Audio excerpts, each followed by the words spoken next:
تو دوستو کیسے ہیں آپ سب؟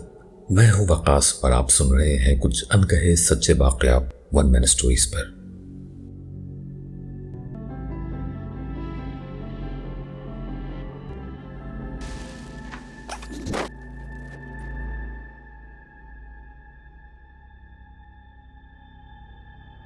یہ سال 1996 کی بات ہے۔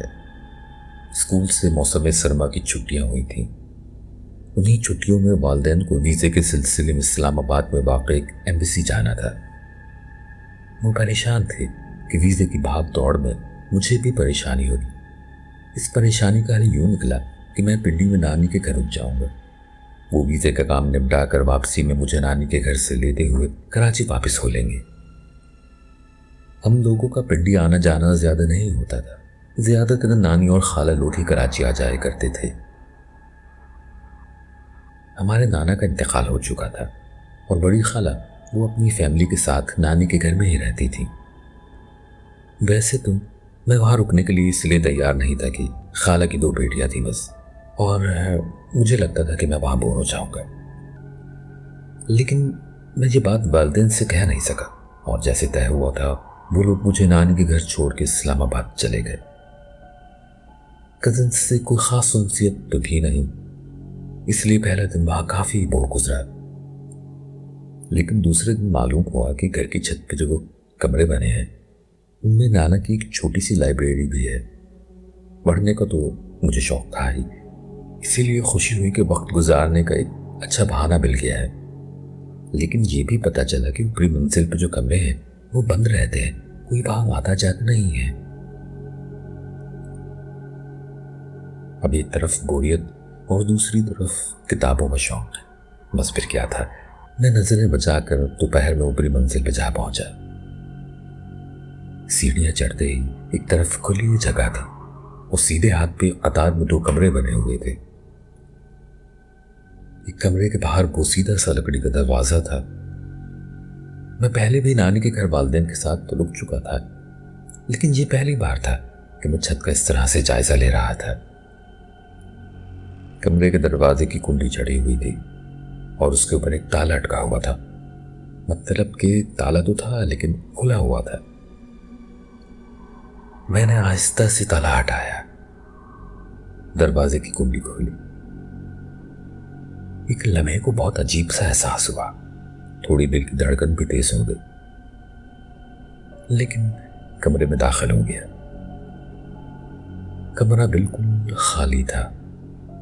دیوار پہ قورا لٹکا ہوا تھا جس پہ خانہ کعبہ کی بڑی سی تصویر تھی۔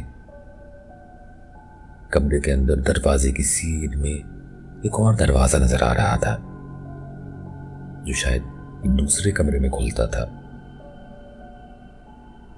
میں اندر داخل ہوا، ادھر ادھر دیکھتے ہوئے دوسرے دروازے کے قریب پہنچا۔ اس دروازے پہ اوپر کی طرف پرانے وقتوں کی طرز کی کنڈی لگی ہوئی تھی۔ یہ 2 پٹ کا دروازہ تھا۔ میں نے اسے کھولا تو اندر دھول میں بھرے پردے لٹک رہے تھے، انہیں سرکا کے اندر جھانکا۔ دن کا وقت تھا، کھڑکی کے شیشوں سے چمکتی ہوئی روشنی کمرے میں پھیلی ہوئی تھی۔ کمرے کے بیچ میں ایک میز رکھی تھی جس پہ کچھ کتابیں قریبے سے رکھی تھیں۔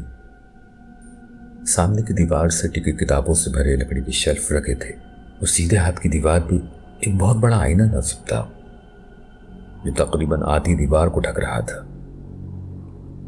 عجیب بات یہ تھی کہ اس آئینے پہ کالا رنگ کیا ہوا تھا۔ یہ بات میرے سمجھ میں نہیں آئی۔ میں پردہ سرکا کے کمرے میں داخل ہو گیا۔ ہر طرف دھول ہی دھول جمی ہوئی تھی، سوائے نہ جانے کیسے، لیکن کرسیاں بالکل صاف ستھری تھیں۔ کمرے میں ایک بڑا سا بلب چھت سے لٹک رہا تھا۔ بٹن کی تلاش کر کے میں نے بلب جلایا، لیکن وہ شاید خراب تھا۔ خیر، کھڑکیوں سے آتی روشنی بھی اس وقت اچھا خاصا اجالا کر رہی تھی۔ میں بس شیلف میں موجود کتابیں ٹٹولنے لگا۔ حیرت ہوئی، مختلف قسم کی کتابیں تھیں، ہر طرح کے موضوعات پر، مختلف مذاہب کی کتابیں، ورزش کی کتابیں، ناولز، حتیٰ کہ جادو، جنتر، تعویذات، مراقبہ ٹیلی پہ تھی، نہ جانے کیا کیا۔ کچھ کتابیں چن کر میں نے میز پہ رکھی اور کرسی کھسکا کر بیٹھ گیا۔ پڑھتے پڑھتے نہ جانے کتنا وقت گزر گیا کہ دن ڈھلنے لگا اور کھڑکی سے آتی روشنی مدھم ہو گئی۔ کبھی مجھے ایسا محسوس ہوا جیسے کمرے کے باہر سے کچھ آوازیں آ رہی ہوں۔ میں چونک کے اٹھا اور کمرے سے نکل کے چھت پہ گیا تو دیکھا کہ خالہ اور ان کے بچے عجیب طرح پریشان مجھے اس طرح دیکھ رہے تھے جیسے میں نے کوئی جرم کر دیا ہو۔ میں جو پہلے ہی ان لوگوں سے جھجک رہا تھا اور زیادہ سہم گیا۔ کمرے کا دروازہ ویسے ہی کھلا چھوڑ کر جو کتاب ہاتھ میں تھی لیے تیزی سے سیڑھیوں سے اترا اور نانی کے کمرے میں چلا گیا۔ وہ لوگ بھی سب بھاگتے ہوئے میرے پیچھے اترے اور نانی کے کمرے میں پہنچ گئے۔ میرے چھت کے کمروں کو گھومنے اور سارا دن وہیں بیٹھے رہنے کے ردوات خالہ نے نانی کو اس طرح سے سنائی جیسے میں نے کوئی جرم کر دیا ہو یا کوئی انہونی ہو گئی ہو۔ خیر، نانی نے انہیں کہا کہ تم سمجھاؤ، میں سمجھا دوں گی، اور پھر نانی نماز پڑھنے میں مشغول ہو گئی۔ نماز سے فارغ ہو کر میرے اوپر دم کرتے ہوئے بولی، بیٹا چھت پہ جو کمرے بنے ہیں وہاں دوبارہ مت جانا۔ نانی کے یہ کہنے کے بعد میری پوچھنے کی ہمت ہی نہیں ہوئی کہ ایسا کیا ہے کہ میں وہاں جا کر کتابیں نہیں پڑھ سکتا۔ خیر سے رات تک کا وقت کافی بوریت اور شرمندگی میں گزرا۔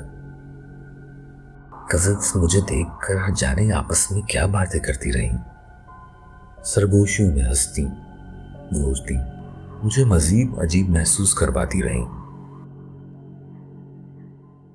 رات ہو گئی۔ اس رات میرے ساتھ پھر کچھ عجیب ہوا۔ میں نانی کے کمرے میں ہی سویا تھا، زمین پہ میرا بستر لگا دیا گیا تھا۔ رات کے کسی پہر میری آنکھ کھلی تو میں نے دیکھا کہ نانی اپنے پلنگ پہ بیٹھی نماز پڑھ رہی ہیں، لیکن نانی کے بالکل پیچھے ایک شخص کھڑا تھا۔ وہ شخص شاید سایہ تھا، کچھ ایسا ہی تھا جیسے کسی انسان کا عکس دیوار پہ پڑ رہا ہو۔ میرے دیکھتے ہی دیکھتے میری آنکھوں کے سامنے وہ سایہ زمین پہ سجدے کی حالت میں چلا گیا، جیسے وہ بھی نماز پڑھ رہا تھا۔ لیکن یہ منظر صرف چند لمحوں کا ہی تھا۔ اچانک وہ سایہ میری نظروں سے غائب ہو گیا۔ حیرت کی بات یہ تھی کہ اس وقت مجھے ایک دم سے نیند آ گئی۔ صبح جب میں بیدار ہوا تو وہ منظر مجھے پوری طرح سے یاد تھا، لیکن ساتھ ساتھ دل میں یہ بھی خیال آ رہا تھا کہ کہیں یہ سب خواب تو نہیں تھا۔ بس اسی خیال کی وجہ سے میں نے نانی سے اس بات کا تذکرہ نہیں کیا۔ دوسرے روز دوپہر کے کھانے کے بعد خالہ اور ان کی بیٹیاں مارکیٹ چلی گئی۔ نانی تو زیادہ تر اپنے کمرے میں ہی رہتی تھی، تو میں بس کافی دیر تک چپ چاپ ایک کونے میں بیٹھا وہ کتاب پڑھتا رہا جو اوپر والے کمرے سے لایا تھا۔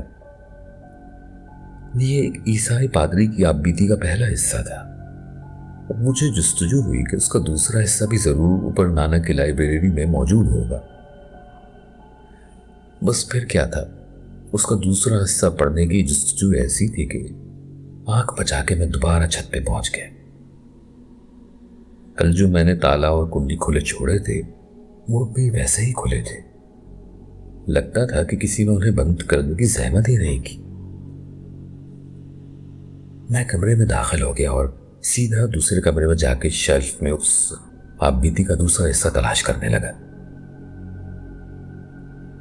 ابھی میں کتابوں میں مصروف ہی تھا کہ مجھے اپنے پیچھے خسر مسر کی آواز سنائی دی۔ میں نے فوراً پلٹ کے دیکھا لیکن کوئی نہیں تھا۔ ابھی جو دوبارہ شیلف کی طرف متوجہ ہوا تو آواز پھر سے سنائی دی، اور اس بار یہ آواز اور بھی قریب سے محسوس ہوئی، جیسے کوئی بالکل میرے پاس کھڑا ہو۔ یقین جانیے دل کی دھڑکن تیز ہو گئی۔ میں نے پلٹ کے دروازے کی طرف دیکھا، کوئی نظر تو نہیں آیا، لیکن دروازہ ہلکے ہلکے سے کھل رہا تھا اور زمین پہ ایک سایہ لمبا ہوتا جا رہا تھا۔ کتاب میرے ہاتھ سے گر گئی. لگتا ہے خالہ واپس آ گئی ہے اور آج میری خیر نہیں.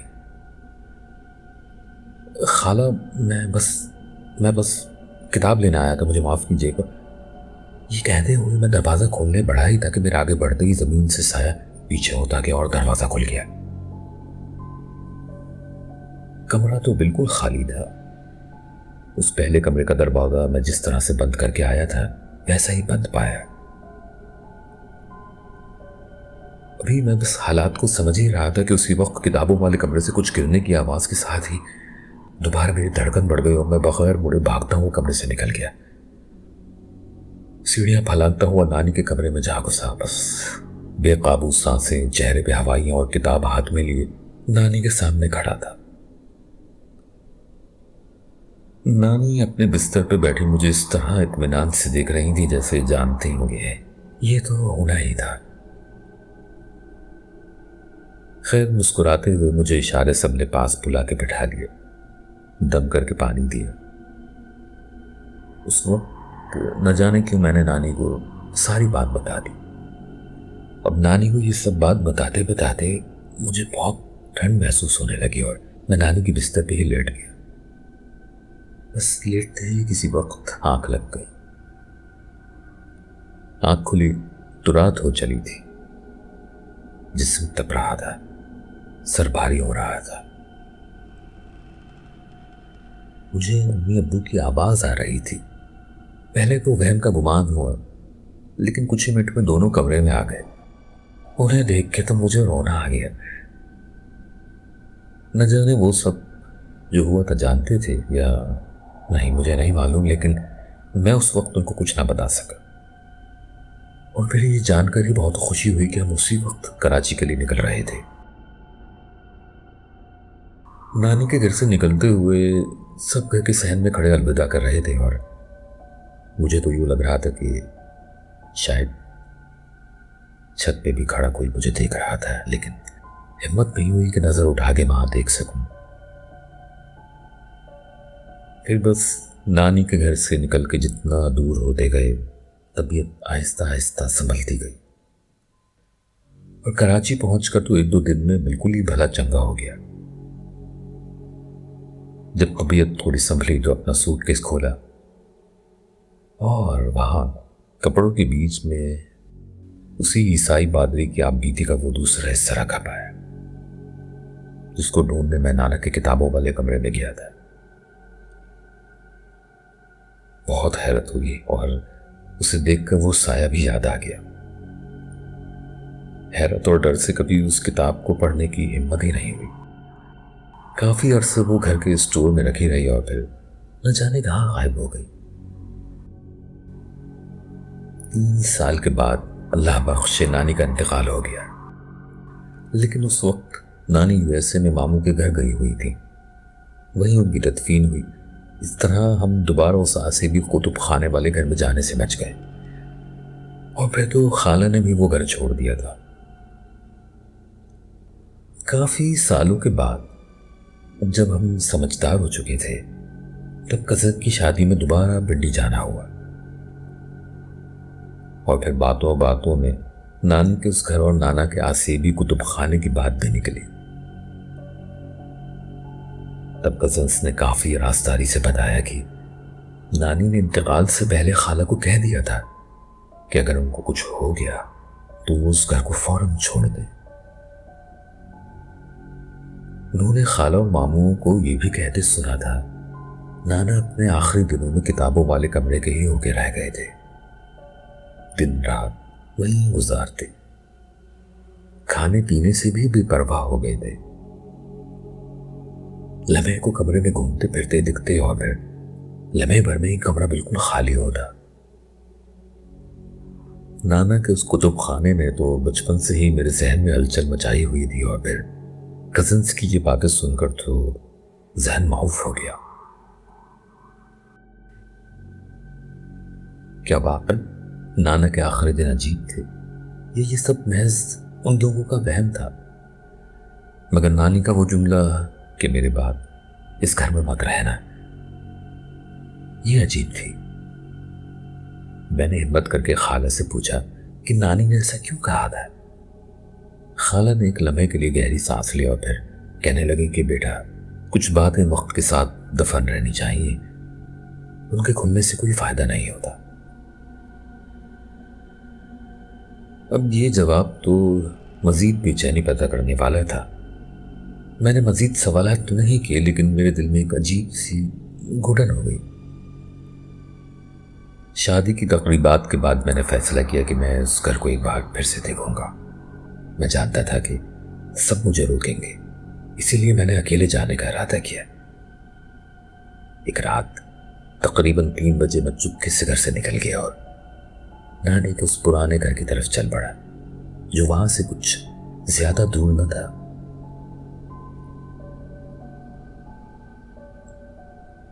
گلیاں سنسان تھیں، ہوا میں ٹھنڈک تھی اور خاموشی میں دور کہیں جھینگر کی آواز گونج رہی تھی۔ نانی کے گھر کے قریب پہنچا تو ایک بار گلی میں ادھر ادھر دیکھا، ہر جگہ سناٹا ہو رہا تھا۔ دروازے کی چابی تو میرے پاس تھی نہیں، تو بس دیوار ٹاپ کے اندر چلا گیا۔ گھر میں بالکل اندھیرا ہو رہا تھا۔ میں آہستہ آہستہ سیڑھیاں چڑھتا ہوا چھت پہ چلا گیا۔ ڈرتے ڈرتے اس کتب خانے کے قریب گیا۔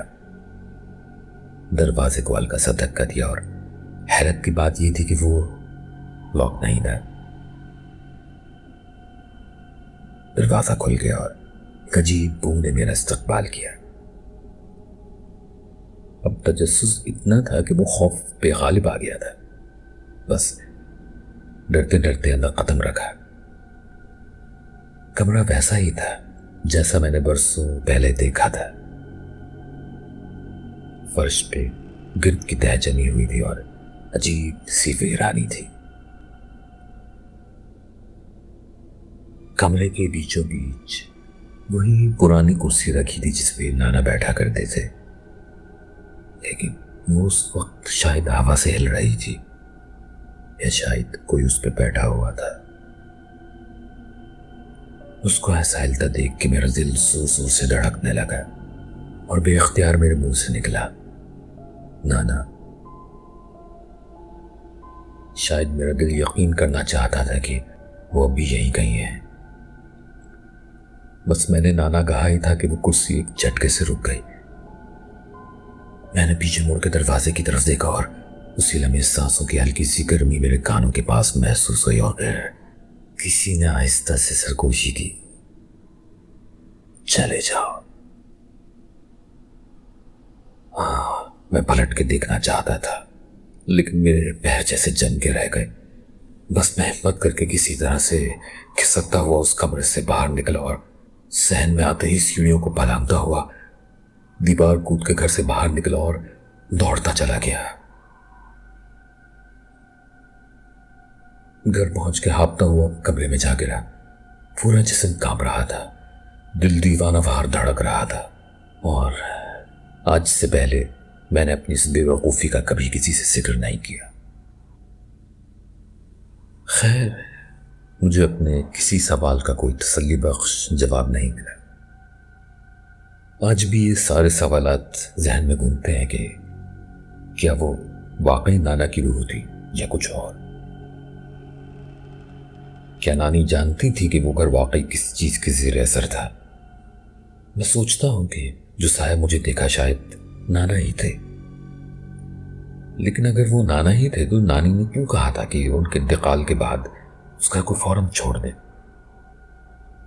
ایسے بہت سے سوالات نانا اور نانی بنا جواب دیے دنیا سے چلے گئے، اور شاید یہ سوالات کبھی حل نہ ہو۔